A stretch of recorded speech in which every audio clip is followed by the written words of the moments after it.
the week of September 21st, 2025. And you're listening to Embracing Digital This Week.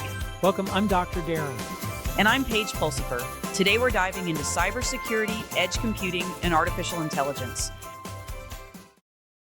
This week has been particularly chaotic in the travel world, thanks to some significant outages in the FAA systems. Can you believe it?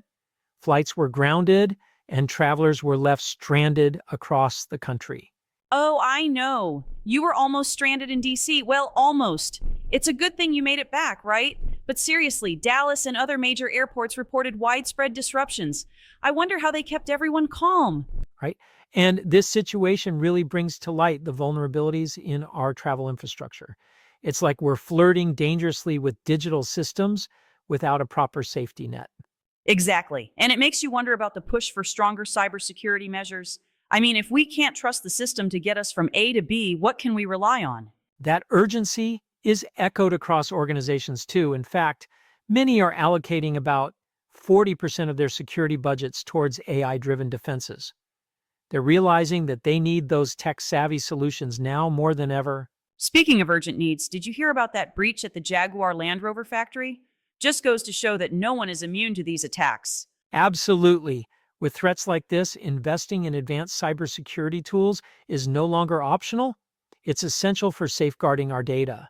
And let's talk about supply chains for a second. A new report discusses vulnerabilities after that NPM supply chain attack. It sounds like we have to rethink our entire approach to security. Totally. If businesses don't fortify their supply chain cybersecurity measures, they could be in for a world of hurt. It's a reminder that we need to adapt and be proactive. Right. In this interconnected global economy, the stakes are higher than ever.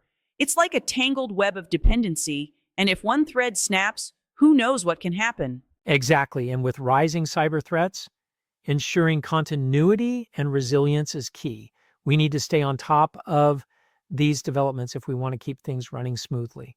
So let's dive into a hot topic, edge computing. You know, Paige, it's not just a tech buzzword anymore. Tactical edge computing is actually reshaping military performance. Right. Enhancing responsiveness and data analysis is pretty crucial when you're out in the field trying to capture the enemy's coffee break or something, right? Absolutely. It's about making decisions with faster data processing right at the source. But here's the kicker. As defense agencies ramp up their tech, so does the need for tight cybersecurity. I mean, you can't defend the nation with a Wi-Fi password that's 1234556. Communication reliability and information integrity are just so vital in modern warfare. Exactly. And that just highlights how pivotal edge computing is, not only for national security, but for innovation itself. And speaking of innovation, this isn't just for the tech giants anymore. Small to medium-sized enterprises are jumping on this edge computing bandwagon too. Totally. It's like they're finally getting access to this powerful technology for better data management and quicker responses. Talk about leveling the playing field. And let's not forget, it brings down latency. It's a win-win for users.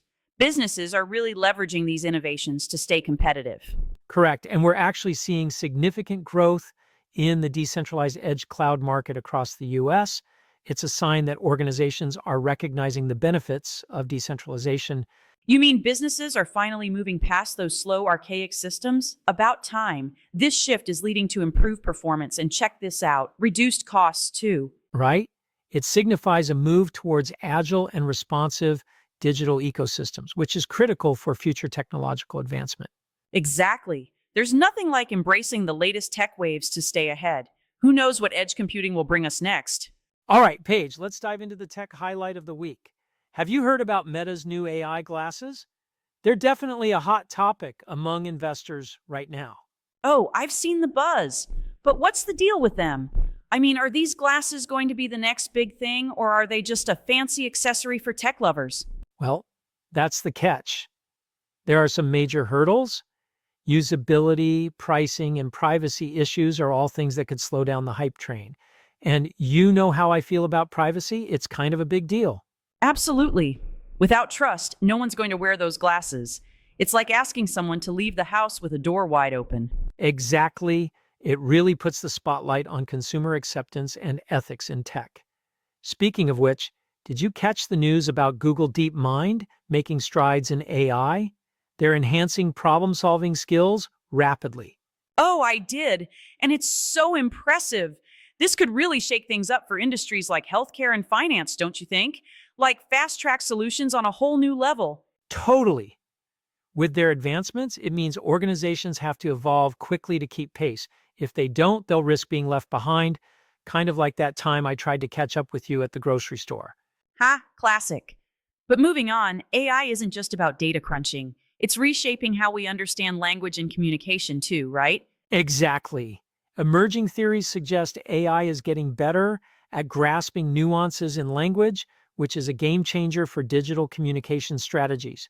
So true. It's like giving businesses a superpower to connect better with their audiences. I mean, who wouldn't want that? Right? By improving user engagement and satisfaction, it's clear that embracing AI-driven platforms isn't just a trend. It's essential for staying relevant. And let's be real, who doesn't want to resonate more deeply with their audience? It's like creating a bond over dessert. Now you're talking my language. So, with AI progressing at a dizzying speed, companies better adapt their strategies before dessert's out. Or else they might be left eating leftovers. So, Paige, this week has been quite the adventure, hasn't it? I mean, between my trip to DC and all those FAA outages, I felt like I was in a movie blockbuster. Absolutely. I kept waiting for the dramatic music to kick in, and your flight disruptions were practically a soap opera. You're telling me. I was chatting with Ben Wilcox, the CTO of ProArch. During all this chaos, we dove into some intense stuff about enterprise architecture and cybersecurity. I love Ben. His insights are gold. So, what's the big takeaway? Did we discover the magic wand that solves everything? Well, not quite magic, but we discussed moving from perimeter defenses to more identity-first strategies. It's a necessary evolution. Identity first. That sounds fancy. So, it's like switching from bouncers at the club to knowing precisely who's in there, right? Exactly. As the threats evolve and become more AI-driven, organizations must adapt. It's about resilience in a landscape that demands a security-first culture. That's such a powerful approach. You know, speaking of culture, it reminds me of how we try to foster one in our family with all those kids running around. Right? It's all about building strong foundations, whether in tech or at home. And Ben had some actionable guidance on what companies can do to kickstart this transformation. I can't wait to hear that. Did you convince him to send me a few tips for keeping our crew in line? Let's just say his strategies might come in handy the next time we have all kids and grandkids over. So, stay tuned to catch those insights, folks. And remember, resilience isn't just a buzzword. It's all about preparation and culture. Who knew flying could inspire such deep thoughts? That's all for this week's Embracing Digital This Week. If you enjoyed today's stories, make sure to catch our in-depth interview podcast, Embracing Digital Transformation. Visit embracingdigital.org for more resources. And if you'd like to support what we do, join our community at patreon.com/embracingdigital for bonus content and behind-the-scenes access. Your 5-star ratings on YouTube and podcast apps help new listeners find us. So thank you for being part of our community. This is Dr. Darren. And I'm Paige Pulsifer. See you next week and keep embracing the digital revolution.